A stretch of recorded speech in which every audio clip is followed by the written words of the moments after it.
All right, I wanted to talk a little bit about the stages of change and give you an overview of what this means and how this works practically. I'm not going to read the slides to you, but I want to give you just a real quick opportunity for me to chat a little bit about what all of these are.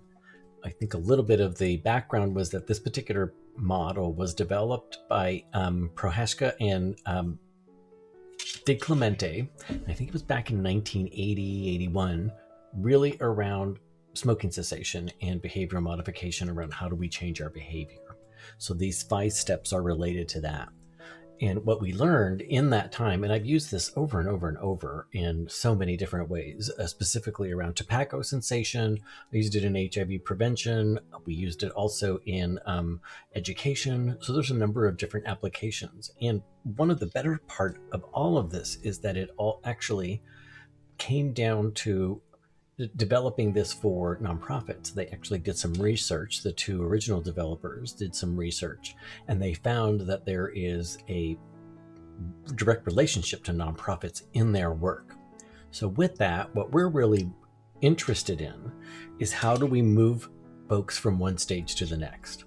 As you'll notice, this model is it's an excellent way to look at it, but it's just a model for stages and where you are. It doesn't tell you how to get from one stage to the next. It just explains that you're here. So if you're in the contemplative stage, what are you going to do to move to the ready for action stage? And what we're looking for in this conversation is readiness. We're really talking about, are you ready to do the work? And then what do we need to do to make that happen? So we're looking for that ready for action stage. Many of you are probably already here, which is great. And if you're not, then our job as a cohort and as your facilitator is to move you to that stage. And that is what the ready for action stage is. And that's really the most critical piece of the stages of change model initially. And as you look within all of that, the next piece of that is once you get past ready for action and you're thinking about it, you take action. This action stage, you can determine what the next steps are. What are you going to do to make change? What is the action? This is the plan part. And in this, we're going to take action both to create the plan and then to implement the plan. So we'll find ourselves in the action stage more than once. From a nonprofit perspective, it's important to remember that the maintenance stage is also a critical part of this. And that maintenance stage is where we find ourselves over the course of the next few years.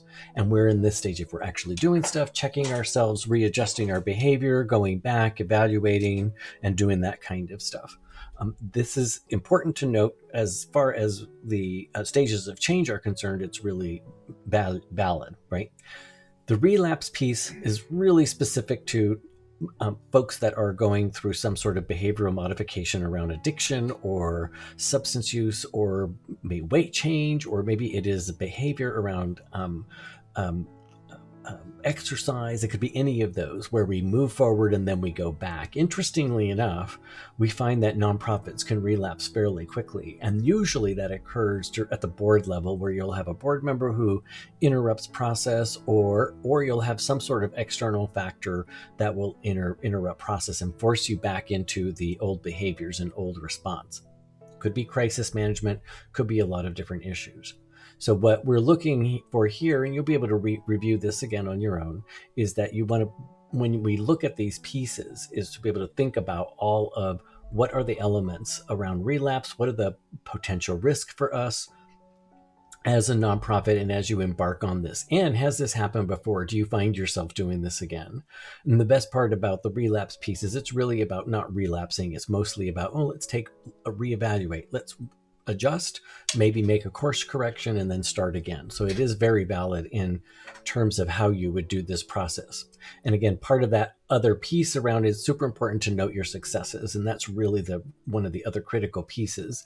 And it's one of the first steps we do in this whole process. When we start to think about it, we really compile all of that data around what have you done in the beginning, what have you done before, and that's really important to note your successes. And that's really the kind of the crux of it. It's a real quick encapsulation, but it is a really great way to look at these. It's a great way to talk about how we're going to change. And it's just a really good time to think, a really good structure for us to have the same language. Like we're in this stage, we're in this stage. Most of you are in the contemplative or ready for action stage, or you wouldn't be here. It's just a guess. All right. That's what I wanted to tell you. If you have any questions, bring them to the virtual session at the end of the module, and we'll talk soon.